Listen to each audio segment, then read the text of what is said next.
사사기 8장 1절에서 21절까지 말씀입니다. 자, 우리 함께 교독할 때 잘 생각하면서 이 교독을 잘해야지 또 제가 하는 설교 말씀이 잘 이해가 돼요. 제가 한 절 읽고 여러분 한 절 읽고 교독하겠습니다. 에브라임 사람들이 기드온에게 이르되 내가 미디안과 싸우러 갈 때 우리를 부르지 아니하였으니 우리가 이같이 대접함은 어찌 됨이냐 하고 그와 크게 다투는지라.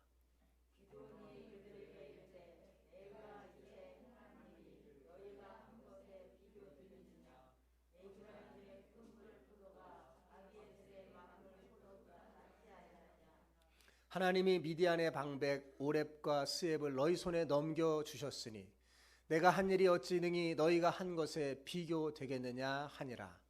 기드온이 이 말을 하매 그때 그들의 노여움이 풀리니라.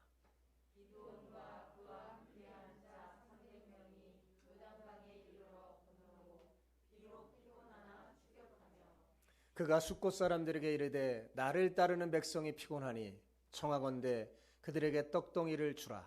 나는 미디안의 왕들인 세바와 살문나의 뒤를 추격하고 있노라 하니.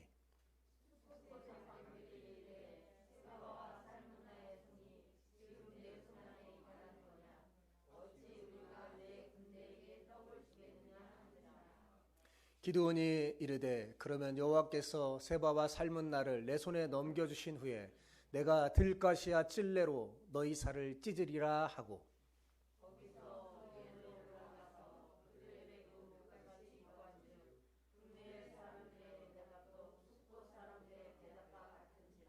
기드온이 또 브누엘 사람들에게 말하여 이르되 내가 평안히 돌아올 때 이 망대를 헐리라 하니라.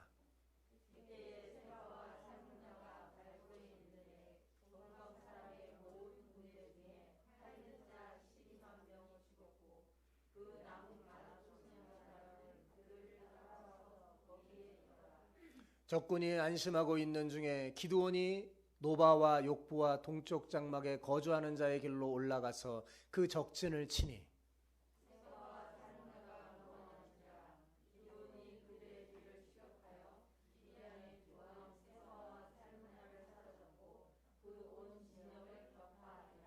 요아스의 아들 기드온이 헤레스 비탈 전쟁에서 돌아오다가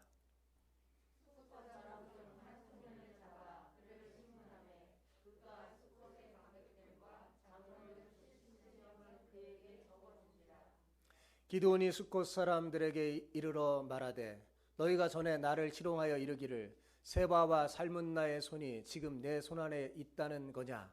어찌 우리가 내 피곤한 사람들에게 떡을 주겠느냐 한 그 세바와 살문나를 보라 하고.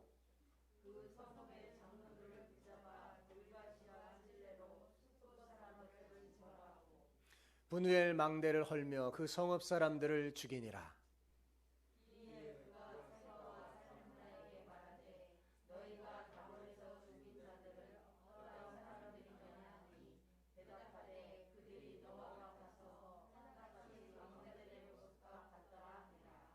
그가 이르되 그들은 내 형제들이며 내 어머니의 아들들이니라. 여호와께서 살아계심을 두고 맹세하노니 너희가 만일 그들을 살렸더라면 나도 너희를 죽이지 아니하였으리라 하고.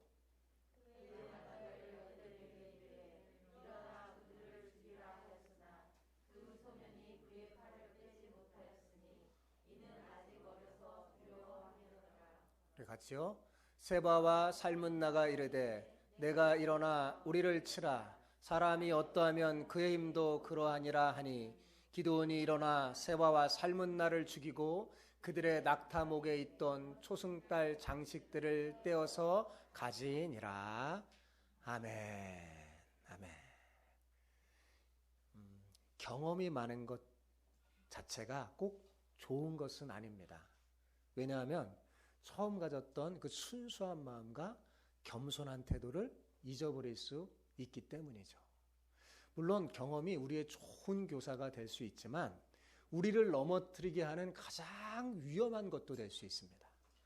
우리가 분명히 기억해야 할 사실은 이 세상에 우리를 진리로 인도할 교사는 성경밖에 없다는 것입니다. 믿습니까? 예.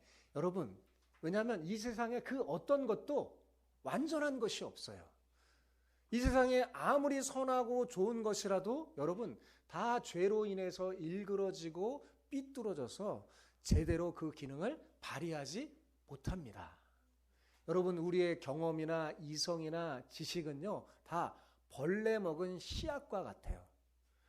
사실 하나님께서요 우리 마음속에 선한 양심과 사물을 판단할 수 있는 이성과 그런 경험을 통해서 바른 지식을 습득할 수 있는 지혜를 씨앗처럼 우리 마음속에 심어주셨어요. 그런데 그만 그 씨앗들이 벌레 먹어 썩어버리고 만 것입니다. 그래서 여러분 좋은 뜻으로 선한 마음으로 시작한 일도 후에는 어때요? 변질될 때가 많죠.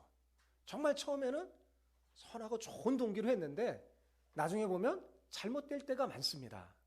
여러분 인간의 이성이 세상을 발전시켜 많은 혜택을 주기도 하지만 동시에 자연도 파괴하고 예기치 못하는 재앙을 불러일으키기도 합니다. 예, 지금 코로나 재앙이 사람이 그런 거잖아요. 그죠? 예, 사람이 기술이 발전되고 뭐 나름대로 막 자연을 개발하다 보니까 여러 가지 예기치 못한 일이 벌어지고 있는 거죠. 많은 경험을 통해 습득한 지혜가요. 창의력을 마비시키고 또 고정관념을 갖게 해서 바른 길로 가지 못하게 합니다. 그러므로 잠언 기자는 우리에게 이렇게 경고합니다.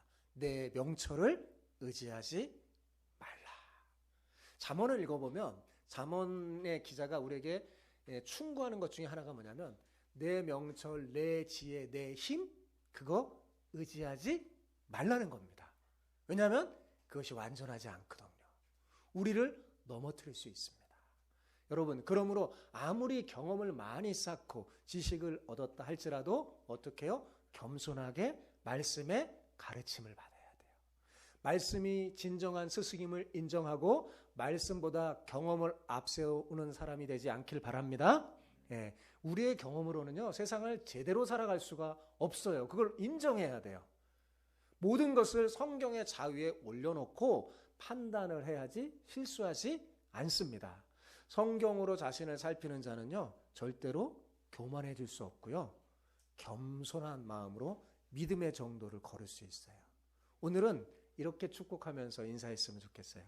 말씀으로 자신을 살펴 주의하면서 믿음의 정도를 걸으며 살길 축복합니다. 네, 됐죠? 자, 시작. 말씀으로 자신을 살펴 주의하면서 믿음의 정도를 걷기를 축복합니다. 아멘. 믿음의 정도를 걸으려면 어떻게 해요? 말씀으로 자신을 살펴 주의해야 돼요. 자, 지금까지 기드온은 진정한 사사이신 여호와 하나님의 지시를 따라 한 걸음 한 걸음 순종했어요. 그죠? 저랑 같이 지금 살펴볼 때 지금 기드온이 그랬잖아요. 그죠? 물론 그는 소심하고 겁이 많을 뿐더러 믿음도 사실 부족한 사람이었어요. 그러나 적어도 그는요, 자기가 부족하다는 것을 잘 알고 있었습니다. 그래서 조심스럽게 하나님이 지시하는 대로 순종했어요. 하나님께서 여러 차례 기드온에게 나타나서 너무 소심하니까 내가 너와 함께한다 라고 용기를 주셨어요. 뿐만 아니라 이스라엘과 너는 내가 바로 큰 용사로 이미 불렀다. 너희들은 이미 큰 용사다 라는 것을 알게 해주셨어요. 이렇게 주님의 만지심으로 기드온은요 서서히 믿음이 커져가면서 믿음의 사람으로 서게 된 거죠. 그죠? 주님의 말씀이 때로는 너무 이상하고 이해가 되지 않아도 기드온은요 철저히 순종했어요. 왜냐하면 자신의 능력과 힘보다 하나님이 훨씬 더 잘할 것을 믿었기 때문이죠. 그 결과 그는 지금 놀라운 성과를 거두며 놀라운 능력을 체험할 수 있었던 거죠. 그런데 문제는 이렇게 승리를 경험한 후에 기드온이 자기도 모르게 점점 변해가고 있다는 사실입니다. 오늘 8장을 읽으면 우리가 사사기를 막 읽다 보다가 8장쯤 되면 이상하다라는 게 느껴져요. 기드온이 조금 이상한데? 라는 게 느껴져요. 경험이 그를 망가뜨리고 있습니다. 전에는 비록 자신의 연약한 신앙 때문이지만 기드온은 어떤 일을 닥칠 때마다 기드온이 했던 특기가 뭐예요? 여호와께 여쭈었어요. 여호와께 여쭙고 하나님의 판단을 확인한 후에 확신이 서고서야 일을 했어요. 그죠? 그런데 지금은 어때요? 하나님의 판단을 묻기도 전에 자신의 판단에 따라 일을 행합니다. 그죠? 그리고 이러한 이것이 처음에는 기드온이 지혜롭게 잘 대처해서 멋지게 성공해서 이스라엘의 내분을 이렇게 잠재울 수 있었어요. 그런데 그것이 그리 오래가지 않습니다. 인간의 지혜는, 인간의 판단은 완전하지가 않아요. 자꾸 실수하는 거죠. 이스라엘이 교만해질까 봐 하나님께서는 이스라엘 백성의 많은 수를 다 물리치고 300명이라는 적은 수를 가지고 미디안 대군을 무찌르게 했잖아요. 그런데 기드온은 주의하지 못하여서 기드온 자체가 교만의 올무에 점점 빠지게 됐어요. 하나님은 이미 이 전쟁통에서 이스라엘에게 승리를 주면 이스라엘 백성이 교만해질까 봐 일부러 숫자를 줄인 거거든요. 그러면 기드온이 어떻게 해야 돼요? 자기를 살피고 주의해야 되거든요. 아, 나도 교만해질 수 있구나 라는 사실을 알고 자기를 살펴야 되는데 그렇지 못했어요. 자기가 교만에 빠지고 말았어요. 자, 8장은 우리에게 경고의 메시지를 던집니다. 첫 번째 경고, 그게 뭐냐? 주의하라는 겁니다. 뭐라고요? 주의하라. 우리는 주의해야 돼요. 본문은 이중으로 우리에게 주의하라고 경고합니다. 무엇을 주의하라는 걸까요? 첫 번째, 기드온의 변해가는 모습을 통한 경고로 하나님의 판단보다 자신의 소견에 옳은 대로 행하는 것을 주의하라고 말하고 있는 겁니다. 여러분, 모든 일이 잘 되어갈 때 특히 조심해야 합니다. 우리의 적은요, 외부에만 있는 게 아니라 내부에 있어요. 우리의 가장 큰 적은 우리 내면 안에 있는 이기적인 마음입니다. 욕심이에요. 이런 내 안에 있는 이기적인 마음, 탐욕, 욕심을 다스리지 못하면요, 언제고 넘어질지 모르는 존재입니다. 기드온이 이걸 못해서 넘어졌어요. 뒷부분에 이제 살펴보겠지만, 여러분, 우리는 어떤 일이 조금만 잘 돼도 쉽게 교만해질 수 있는 존재라는 것을 알아야 됩니다. 아, 내가 내 자신을 잘 다스리지 못하면 나는 교만해질 수 있는 사람이야 라고 인정해야 돼요. 여러분, 이 옛 성품을 다스리지 못하면요, 우리는 사탄의 유혹에 빠지게 됩니다. 그래서 바울은 이렇게 우리에게 경고했어요. 그런즉 선줄로 생각하는 자는 어떻게 해요? 넘어질까 조심하라.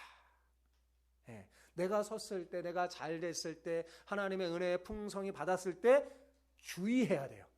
어떻게 해요? 넘어질까. 심지어 바울은요, 내가 내 몸을 쳐서 복종한다고 그랬어요. 늘 하나님의 말씀으로 자신을 쳐서 복종해요. 왜 그렇게 하냐? 내가 남에게 전파한 후에는 자기가 도리어 버림을 받을까 두려워했다고 그는 고백합니다. 그러니까 바울은 하나님의 말씀으로 주의했어요, 안 했어요? 주의한 거죠. 그래서 교만에 안 빠진 겁니다. 근데 기드온은 그러지 못했어요. 자, 두 번째 경고는 뭐냐? 하나님의 백성이면서 하나님의 전쟁에 함께하지 않는 자들에 대한 경고예요. 자, 하나님의 백성인데 하나님의 전쟁에 참여하지 않는 거, 그거는 얼마나 정말 저주스러운 일인지, 얼마나 잘못된 일인지 오늘 본문은 우리에게 말해주고 있습니다. 자, 본문은 큰 싸움이 끝난 후에 하나님의 놀라운 은혜로 항아리 치고 소리 한번 쳤는데 큰 싸움을 승리로 이끌었죠. 그러니까 어떻게 됐겠어요? 많은 미디안의 대군이 죽고 도망치는 잔당을 소탕하는 기드온의 남은 전쟁 이야기로 시작되는 거예요. 자, 그런데 이 전쟁에는요, 여러분 성경을 읽을 때 두 가지 에피소드가 있어요. 그게 나와요. 여러분 성경을 읽을 때 어떤 이 본문 속에 에피소드가 나오잖아요. 거기에는 중요한 메시지를 담고 있는 거예요. 두 가지 에피소드가 등장합니다. 아까 읽어보니까 누가 등장해요? 에브라임 사람들이 시비를 걸어요. 그죠? 에브라임 사람들의 시비와 또 다른 하나는 숫곳과 분우엘 사람들이 시비를 겁니다. 이 두 이야기가 등장해요. 자, 둘 다 공통점이 누구예요? 동족들이에요. 동족들에 관련된 에피소드입니다. 자, 숫꽃과 분우엘은 요단 동편의 갓지파의 영내에 속한 성읍들이었습니다. 어디 지파요? 갓지파. 예. 그러니까 에브라임 지파와 갓지파, 이 두 지파가 모두 지금 뭐 하고 있어요? 기드온에게 시비를 걸어요. 말다툼합니다. 그죠? 그런데 한편은 평화를 얻고 한편은 심판을 당합니다. 조금 결과가 달라요. 그죠? 1절에서 3절까지는 에브라임 사람들의 시비입니다. 시비를 건 쪽이 에브라임 사람들이죠. 우리가 이 본문을 읽으면 참 얄미워요. 에브라임 사람들. 그죠? 자, 이들의 불만이 뭐예요? 기드온에게 말합니다. 너 왜 전쟁이 일어날 때 우리에게 빨리 말하고 일찍 우리를 부르지 않았느냐? 이렇게 말하는 거예요. 일찍 불렀으면 우리가 더 큰 성과를 올릴 수 있었을 텐데. 7장 후반부에 보면 뒤늦게 전쟁에 참여합니다. 에브라임 지파가. 그래서요, 미디안의 두 방백을 잡아 죽이는 전과를 올렸음을 알 수 있습니다. 자, 그러자 이들이 굉장히 교만해지고 의기양양해져서 지금 공과를 논하려고 덤벼드는 거예요. 사실 에브라임의 이 늦은 참정은 누구의 책임이었을까요? 자기들의 책임이 절대적이에요. 그죠? 여태껏 두려움에 떨고 있었던 사람들이 누굽니까? 여러분, 7년 동안 미디안이 이스라엘 사람들을 괴롭혔을 때 에브라임 지파 사람들 도대체 어디에 있었습니까? 여러분, 이들은 이스라엘 지파 중에서도 강한 지파예요. 예, 요셉을 통해서요, 큰 축복을 얻어서요, 에브라임 지파는 어떤 지파보다 정말 강력했던 지파입니다. 그런데 그럼에도 불구하고 그 지파가 사실은 두려워 떨면서 숨어 있었어요. 미동하지도 않았어요. 기드온이 떨치고 일어나기 전에 여러분, 에브라임 지파는요, 감사히 숨어서요, 싸우려고 하지도 않았어요. 사실 에브라임 지파만이 아니죠. 이스라엘의 모든 지파, 모든 사람들이 미디안 앞에서 벌벌 떨었습니다. 기드온이 정말 전쟁 나팔을 불기 전에는 아무도 미디안과 싸우려고 엄두를 내지 못했어요. 자, 기드온이 전쟁 나팔을 불 때, 자, 그 나팔 소리를 에브라임 사람 지파 못 들었을까요? 다 들었어요. 도대체 어디에 있었던 겁니까? 기드온이 승리를 딱 전세를 보는 거예요. 기드온이 승리를 거두고 나니까 이기겠네 하면서 딱 등장한 거잖아요. 그리고 전과를 거뒀어요. 왜냐하면 이 지파가 힘이 세거든요. 예. 그리고 큰 소리 치는 겁니다. 여러분, 얼마나 얄밉고 어처구니 없습니까? 기드온 시대의 이스라엘 모습은 이렇게 건전하지 못했어요. 오늘날도 여러분, 하나님을 믿는다 하는 사람들이 제대로 하나님의 말씀을 통해 다스림을 받지 못하고 그 하나님의 말씀으로 양육하지 못하면요, 에브라임 지파 같은 행동을 할 때가 있어요. 조심해야 돼요. 그래서 교회에서, 하나님의 교회에서 공과를 논하면서 네가 잘났니? 내가 잘났니? 막 이러고 있는 거죠. 이게 얼마나 어처구니 없는 모습입니까? 그런데 이 에브라임 사람들의 시비에 기드온이 참 지혜롭게 대처했습니다. 이렇게 말합니다. 에브라임의 끝물 포도가 아비에셀의 만물 포도보다 낫지 아니하냐. 그러니까 너희 에브라임 지파 제일 낮은 끝물 포도가 우리 므낫세 지파 제일 좋은 만물 포도가 낫다 하면서 에브라임 지파의 자존심을 탁 높여주면서 자신이 한 일은 그에 비해서는 별 볼 일 없다라고 겸손하게 말하면서 내분을 번질 그 위기를 모면했어요. 후에 살피겠지만 이것은 하나님의 섭리로 된 것으로 우리에게 메시지를 주고자 합니다. 제가 다음번 시간에 여기에 대해서는 더 자세히 설교하겠습니다. 자, 4절에서 17절 숫꽃과 분이엘 사람들의 시비에 대한 내용이에요. 자, 미디안의 왕인 세바와 살문나를 쫓는 기드온이 막 쫓다 보니까 너무 이제 배가 고프잖아요. 지쳤어요. 그래서 도움을 요청하자 그것을 거절해서 생긴 시비였어요. 자, 숫꽃과 분이엘 사람들이 이렇게 말합니다. 세바와 살문나의 손이 지금 내 손 안에 있다는 거냐? 어찌 우리가 내 군대에게 떡을 주겠느냐? 이렇게 말했어요. 이거 무슨 말이에요? 아직 기드온의 승리를 인정할 수 없다는 거죠. 그래서 더 상황을 지켜보려고 하는 겁니다. 언제 전세가 뒤집힐지도 모르고 그렇게 되면 나중에 보복당할까 봐 두려웠던 거예요. 왜냐하면 이들은요, 가치파, 요단 동편에 있었던 마을들로 미디안 사람들이 항상 거기를 거쳐서 넘어오면서 이들을 괴롭히고 이스라엘 사람들을 괴롭혔어요. 그래서 다른 지파보다 더 미디안이 두려웠어요. 무서웠습니다. 미디안이 얼마나 강력한지 알고 있었어요. 그래서 혹시 기드온이 패하면 보복당할까 봐 두려웠던 겁니다. 그도 그럴 것이 자기들이 보니까 기드온의 군사는 몇 명이에요? 300명. 그런데 아직도 적은 성경에 보니까 15,000명이나 더 남아있는 거예요. 왕들도 살아있고 50대 1이잖아요. 게임이 안 되잖아요. 그죠? 누가 봐도 여전히 게임이 안 되는 겁니다. 그런데 여러분 참 우리가 볼 때 이들은 참 어처구니 없는 거죠. 그죠? 야, 이런 상황을 보고도 판단을 못해요. 그죠? 그들은 마치 이스라엘 백성이 아닌 듯합니다. 자, 왜 이렇게 됐을까요? 자신의 정체성을 상실하니까요. 모든 것을 세상의 가치관대로 판단하는 겁니다. 자기가 살아온 경험으로 판단하는 거예요. 하나님의 말씀으로 판단하는 게 아니라. 가나안 문화에 얼마나 동화됐는지 그들의 영적인 눈은요, 시력을 잃어버렸고 아예 소경이 되고 말았습니다.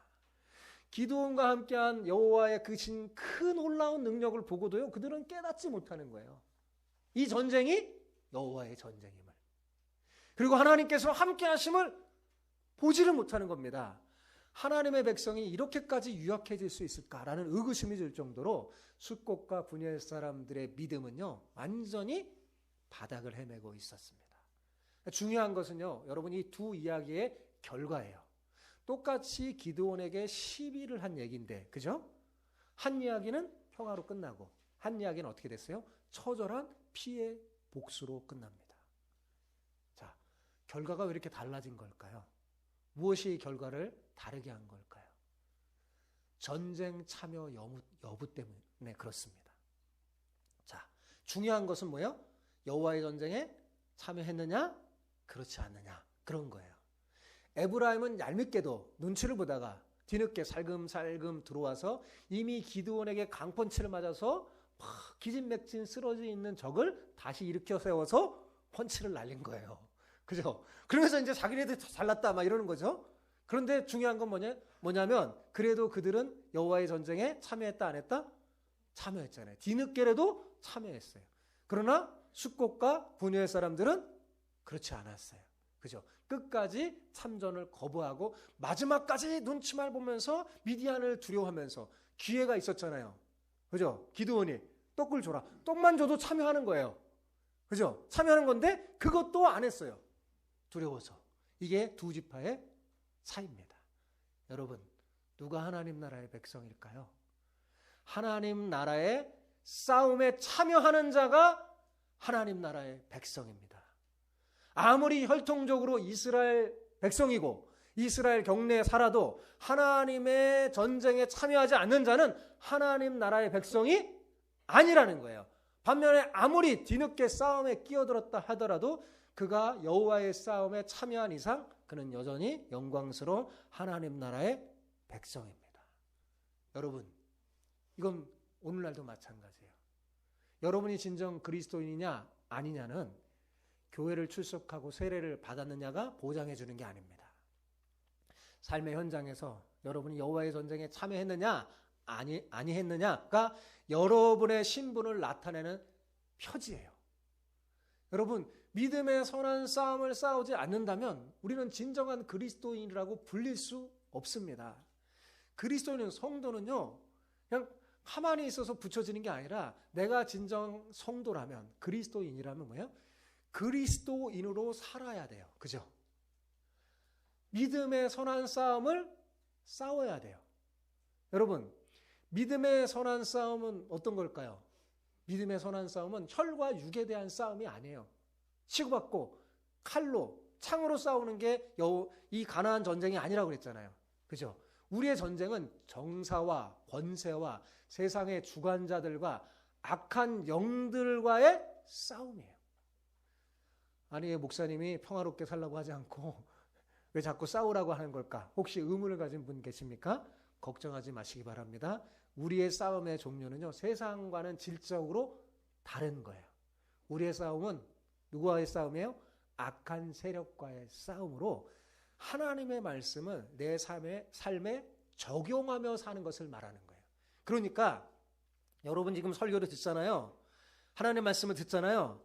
듣기만 하는 사람은 진정한 그리스도인이 아니라는 거예요. 누가 진정한 그리스도인이냐? 하나님의 말씀을 들었으면 뭐예요? 그 들은 말씀을 내 삶에 적용하는 사람. 야고보 기자는요, 하나님의 말씀을 듣고 그 말씀대로 적용하여 살지 않는 사람은요, 거울을 보면서 자기 생긴 얼굴을 보고 뒤로 돌아가서 자기를 잊어버린 사람과 같대요. 예, 참 믿음이 아니라는 거죠. 예, 여러분, 하나님의 사람은 하나님의 말씀을 내 삶에 적용하며 살아가는 사람입니다. 그렇지 않으면 하나님의 사람이라고 말할 수 없겠죠. 그죠? 즉, 사탄에게 속아서 육체의 욕심을 따라 사는 게 아니라 성령 하나님의 인도함을 따라 사는 것을 말합니다. 그게 믿음의 선한 싸움이에요. 바울의 표현대로 말하면 옛사람을 벗어버리고 새 사람을 입는 거예요. 예. 끊임없이 여러분, 하나님의 나라가 완성되는 그날까지 우리는 이 싸움을 해야 되는 것입니다. 그렇다면 우리가 어떻게 이 믿음의 선한 싸움을 잘하며 살 수 있을까요? 여러분, 성경 전체에서 가르쳐주는 원리는 뭐냐면 말씀과 기도의 힘쓰므로 이 싸움을 잘할 수 있다고 성경은 알려줍니다. 여러분, 말씀과 기도를 통해서 우리가 하나님의 말씀을 깊이 묵상하고 기도하면 어떻게 되냐면 우리의 이 욕심, 정욕은요 쭉 밑으로 가라앉아요. 그리고 내 영이 삽니다. 영적인 면역력이 증강되는 거예요. 우리가 이처럼 믿음의 선한 싸움을 싸우면 하나님께서요 우리를 예수 그리스도의 장성한 분량에 이르기까지 우리를 성장시켜 주십니다. 우리가 믿음의 용사로 점점 변화되는 거예요. 물론 예수님처럼 완벽하게 성화되는 것은 아닙니다. 그러나 거룩함을 위한 믿음의 전쟁을 그쳐서는 안 돼요. 그리고 우리가 이렇게 하나님의 말씀을 따라 한 걸음 한 걸음 달아가면 하나님의 놀라운 능력을 경험할 뿐 아니라 우리가 성장해요. 우리가 자라납니다. 진짜 용사가 되는 거죠. 자, 다시 우리 눈을 들어서 기드온에게 돌려서 미디안의 두 왕 세바와 살문나를 쫓는 모습을 한번 보길 바랍니다. 자, 4절 이하에 나오는 기드온의 모습은 지금까지의 모습과 조금 다르죠? 그렇죠? 기드온이 이들을 잡으려는 의지가 굉장합니다. 얼마나 강한지 여러모로 보여주는데 그들의 부하가 피곤하였음에도 불구하고 추격의 고삐를 늦추지 않죠. 더욱이 숫곳 사람들과 분야의 사람들이 기드온의 돕기를 거절해서 지금 부하들의 배고픔은요 극에 달아서요 쓰러질지도 모르는 상황인데도 뭐요? 추격의 고삐를 늦추지 않고 있어요. 자, 그렇다면 기드온이 지금 전적으로 여호와의 전쟁에 헌신했기 때문에 이렇게 열심히 하는 걸까요? 계속 성경을 읽어보니까 그렇지 않은 것 같아요. 자, 7장의 기드온과 달리 8장에서의 기드온의 모습은요 자신의 복수극에 더 신경 쓰는 사람으로 나타납니다. 18, 19절에 보면 세바와 살분나가 기드온의 형제를 죽인 원수라는 것을 우리가 알게 됩니다. 자, 8장을 가만히 보세요. 기드온과 함께 하시는 여호와의 모습은 좀처럼 찾아보기 힘이 듭니다. 자, 기드온은 동료 백성인 숫곳 사람들에게 자신이 도울 것을 당당히 요구했죠. 그런데 예상외로 이들이 돕기를 거부하자 어떻게 말해요? 엄청난 보복할 것을 선언합니다. 여러분 7절 봐보세요. 7절 같이 읽어봅시다. 기드온이 이르되 그러면 여호와께서 세바와 살분나를 내 손에 넘겨주신 후에 내가 들가시와 찔레로 너희 살을 찢으리라 하고. 좀 이상하지 않아요? 여러분 상식적으로 생각하면 지금 이 동족이 전쟁에 참여하지 않으려고 하면 기드온은 사사잖아요. 그럼 어떻게 해야 돼요? 먼저 설득해야 되잖아요. 그죠? 원래 갓집파는요 모세를 통해서 언약을 맺었어요. 전쟁이 일어나면 너희들 도와야 한다. 이들은 맹세를 하고 언약을 했어요. 그렇다면 기드온은 그 모세의 이야기를 하면서 너희 조상들이 말했다. 이미 언약을 했다. 우리가 여호와의 전쟁이 일어날 때는 발벗고 도우라고. 그런데 너희가 어찌 그러느냐? 그러면 깨닫고 좀 달라질 텐데 그렇게 하는 게 아니에요. 어떻게 해요? 내가 이 전쟁에 승리하고 돌아오면 들가시와 찔레로 너희 살을 찢어버리겠다. 너무 무서운 말을 하죠. 그죠? 숫곳은요, 강력한 지파의 막강한 요새 도시가 아니에요. 작은 마을에 불과한 약소 집단입니다. 자, 강력한 에브라임 지파에게는 어땠어요? 부드러웠던 기드온이, 약한 갓 지파의 작은 마을 사람에게는 너무 지나치지 않나요? 너무 지나친 모습을 보여줍니다. 하나님 보시기에 아름다운 모습이 아니에요. 화가 난 기드온 사람들이 부누엘로 올라가죠. 그들에게 같은 부탁을 하는데 그들도 똑같이 숫곳 사람들과 마찬가지로 대답합니다. 그러니까 또 화가 나서 견딜 수가 없어서 복수를 선언합니다. 9절을 보세요. 자, 기드온이 또 부누엘 사람에게 말하여 이르되 내가 평안히 돌아올 때 이 망대를 헐리라. 여러분, 물론 이 숫곳과 부누엘 사람들이 기드온의 요청을 받아들이지 않는 건 정말로 잘못된 거죠. 예. 이스라엘 백성인데 여호와의 전쟁에 참여하지 않잖아요. 정말 잘못된 거예요. 그럼 하나님이 심판하시고 하나님이 판단하실 거예요. 그렇지만 이 동족에 대한 엄청난 보복을 선언을 발언한 이 기드온의 태도는 뭔가 좀 이상하죠. 그가 달라졌음을 보여주고 있는 거예요. 기드온은 하나님이 함께함으로 승리를 경험한 후에 굉장히 자신감을 얻은 것 같아요. 완전히 달라졌어요. 그런데 그 자신감이 지나쳐서 자신이 누군지 잊어버렸어요. 자신이 누구예요? 사사잖아요. 사사는 어떤 사람이에요? 이스라엘 사람들을 구원하는 거예요. 그런데 지금 뭐 하고 있어요? 동족을 죽입니다. 그죠? 잔인하게 보복해요. 뭔가 잘못됐어요. 자신의 힘을 과시하고 자신을 드러나는 일에 더 몰두합니다. 그러니까 하나님의 전쟁을 개인의 전쟁으로 완전히 만들어버린 거죠. 자, 기드온은 숫곳과 분누엘 사람들이 예상한 것과 달리 미디안 군을 이기고 대승을 거두며 돌아오죠. 그래서 세바와 살문나를 산채로 잡아서 의기양양하게 돌아왔습니다. 자, 이렇게 전쟁의 대승을 거뒀다면 보통 이스라엘 사람이면 어떻게 해야 될까요? 여러분, 하나님의 전쟁에 하나님이 함께해서 승리했잖아요. 그럼 어떻게 해야 돼요? 하나님 앞에 감사와 찬송과 영광을 돌려야 되잖아요. 아무리 내 개인적인 사사로운 감정이 있더라도 그건 접어두고 그렇게 영광을 돌려야 돼요. 모세도 그랬고 드보라도 그랬고 앞에 선배들 다 그랬습니다. 그죠? 전쟁에 승리하면 항상 하나님 앞에 영광의 제사를 드리고 감사 찬양을 했어요. 그런데 기드온은 지금 보복의 눈이 멀어서 승리한 후에 바로 한 게 뭐예요? 16, 17절에 보면 숫곳 백성과 분니엘 백성에게 어떻게 해요? 잔인하게 보복합니다. 그뿐만 아니라 적군을 처형하는 모습에서 기드온이 뭔가 잘못되고 있다는 사실을 알 수 있습니다. 여러분, 이 세바와 살문나가 기드온하고 대답하는 그 내용을 보면 그들이 말해요. 기드온의 모습이 왕자들의 모습과 같았다고. 그럼 뭘 말하는 걸까요? 지금 기드온이요, 거의 왕처럼 행세하는 거예요. 예. 하나님이 왕이 되어 전쟁하고 있는데 마치 자기가 왕인 것처럼 행동하고 사람들이 그를 막 따르는 거죠. 예. 기드온은요, 미디안 왕의 자색 옷을 취해버립니다. 그리고 그 세바와 살문나의 이 낙타의 그 초승달 장식을 자기가 가졌다고 그랬어요. 이 초승달 장식은요, 왕의 장식이잖아요. 굉장히 비싼 것뿐만 아니라 특히 문제가 뭐냐면 이 사람들은 달신을 숭배한 우상 숭배자였어요. 그렇다면 어떻게 해야 돼요, 여러분? 깨트려 버려야 되잖아요. 그죠? 자기가 가져버려요.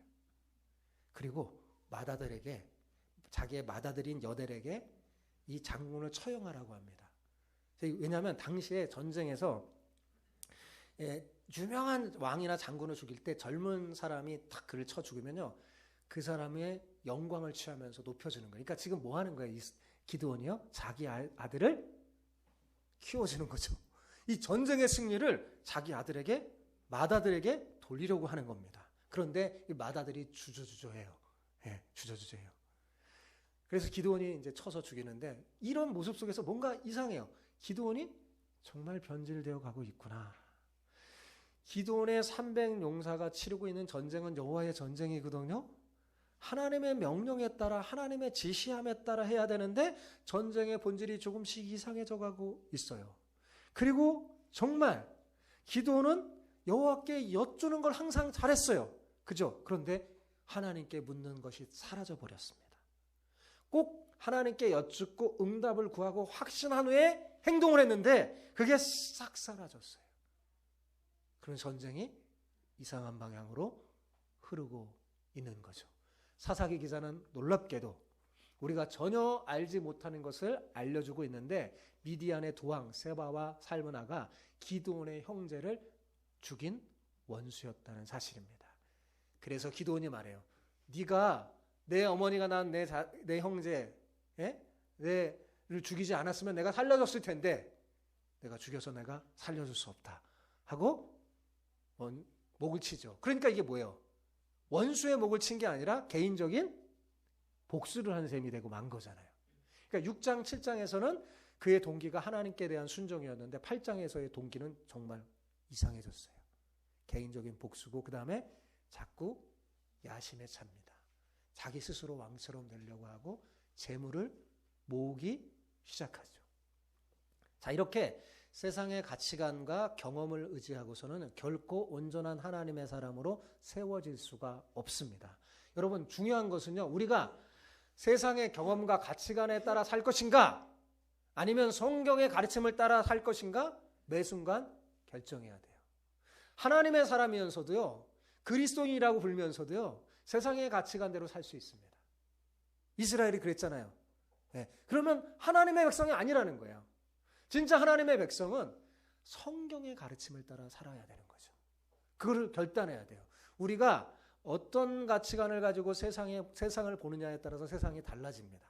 여러분, 이 세상의 진정한 회복은요, 여러분이 모든 분야에서 믿음을 따라 살며 하나님의 눈으로 세상을 보며 하나님의 계시라는 렌즈를 통해서 현실을 바라봄으로써 가능해질 수 있어요.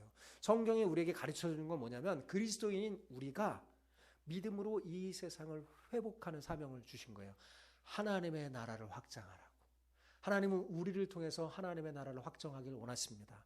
우리 교회는 그 목표를 향하여 나아갈 거예요. 그런데 그것을 너무 거창하게 너무 크고만 바라보지 말고 먼저 여러분 마음속에 여러분이 있는 곳, 여러분의 가정 속에서 하나님의 나라가 이루어져야 합니다.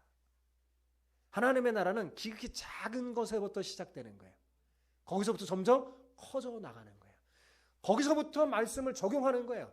아주 작은 일서부터 내 가정에서 내 직장에서 내 삶에 만나는 사람들 그 속에서 여러분 말씀을 적용하며 살아가는 여러분 되시기 바랍니다.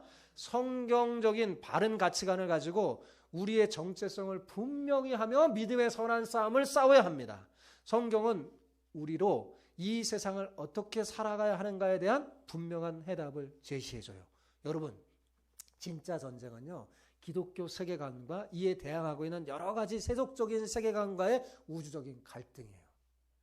오늘날 많은 청년들과 성도들이 이 갈등 속에 사는 거죠. 이 기독교의 세계관과 가치관과 이 세상의 가치관과의 충돌 속에서 살아가는데 대부분 이스라엘 같은 실수를 하는 거예요. 하나님의 사람인데 가나안의 가치관, 사상의 가치관을 따라가는 거죠. 그러므로 무엇보다 중요한 것은요, 우리가 올바른 기독교 세계관으로 무장해야 돼요. 사랑하는 성도 여러분, 기독교가 완전한 세계관이자 모든 삶의 책이라는 사실을 잊지 마시기 바랍니다. 여러분, 절대적인 진리는 성경밖에 없어요. 그죠? 세상 문화를 따라가면서 하나님을 믿겠다고 하는 그런 어리석은 생각을 갖지 마십시오. 이스라엘 이미 실패했어요. 여러분, 세상 속에 우리는 살아갈 수밖에 없어요. 그죠? 그러나 세상에 예속되어서는 안 됩니다. 어두운 세상 속에서 우리는 어떻게 살아야 될까요? 빛과 소금으로 살아야 돼요. 우리는 빛의 자녀예요. 전혀 다른 가치관으로 살아야 합니다. 문제는 성경에서 제시한 진리가 실제로 내 삶의 기준이 되지 못하고 있기 때문에 여러분 사실 어려움을 강화하는 거예요. 왜 그리스도인이 힘들고 어렵냐? 사실은 하나님이 가르쳐준 그 가치관대로 살면 괜찮은데 사실은 그렇게 살지 못해서 생기는 갈등과 어려움입니다. 여러분, 성경은 그리스도인의 삶의 전반적인 체계요, 원리임을 잊지 마시기 바랍니다. 성경은 우리의 삶의 어떤 한 부분, 단순한 어떤 종교적인 체험 같은 한 부분을 담당하는 게 아니에요. 여러분, 기독교는 모든 것을 포함하는 진리며 다른 모든 것의 뿌리가 됩니다. 자, 여러분, 그렇다면 여러분들 오늘 설교를 결단을 해야 돼요. 세상의 경험과 가치관을 따르겠습니까? 아니면 성경의 가치관을 따르겠습니까? 네, 우리 권사님만 그러신가 봐요. 다시 물어볼게요. 세상의 경험과 가치관을 따르겠습니까? 아니면 성경의 가치관을 따르겠습니까? 네, 그죠? 당연히 후자겠죠? 예, 여러분 모두 내 경험도 내려놓고 세상의 가치관, 경험 다 내려놓고 성경의 가르침을 따라 순종함으로 기드온이 범한 똑같은 실수를 범하지 않기를 축복합니다.